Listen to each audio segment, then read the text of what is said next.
2 Chroniques, chapitre 13. La 18e année du règne de Jéroboam, Abija régna sur Juda. Il régna 3 ans à Jérusalem. Sa mère s'appelait Mikaja, fille d'Uriel, de Gibéa. Il y eut guerre entre Abija et Jéroboam.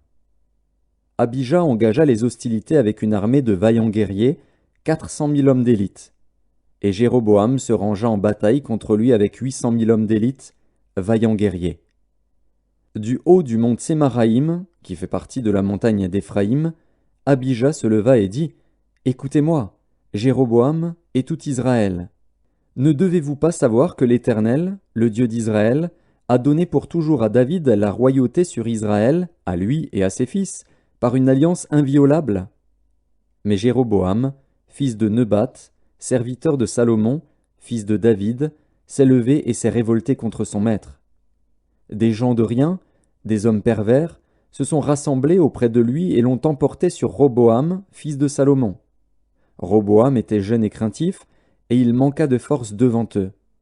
Et maintenant, vous pensez triompher du royaume de l'Éternel, qui est entre les mains des fils de David, et vous êtes une multitude nombreuse, et vous avez avec vous les veaux d'or que Jéroboam vous a fait pour Dieu.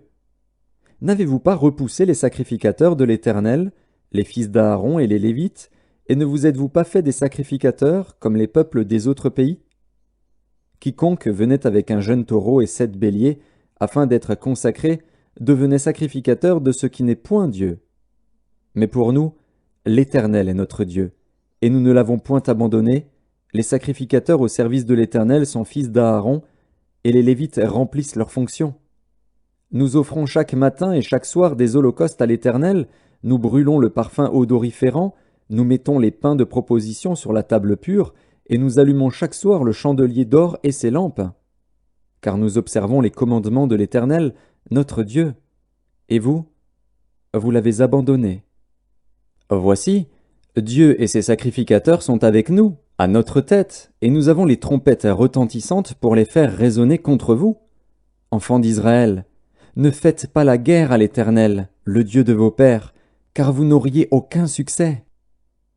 Jéroboam les prit par derrière au moyen d'une embuscade, et ses troupes étaient en face de Juda, qui avait l'embuscade par derrière.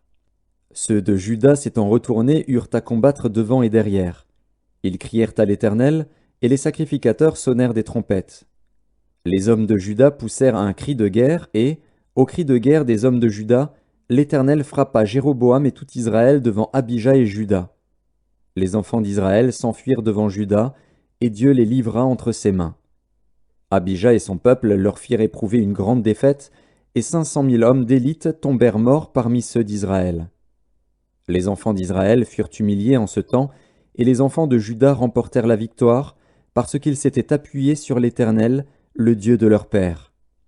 Abija poursuivit Jéroboam et lui prit des villes, Béthel et les villes de son ressort, Jéchana et les villes de son ressort, et Éphron et les villes de son ressort. Jéroboam n'eut plus de force du temps d'Abija, et l'Éternel le frappa, et il mourut. Mais Abija devint puissant. Il eut 14 femmes, et engendra 22 fils et 16 filles. Le reste des actions d'Abija, ce qu'il a fait et ce qu'il a dit, cela est écrit dans les mémoires du prophète Iddo.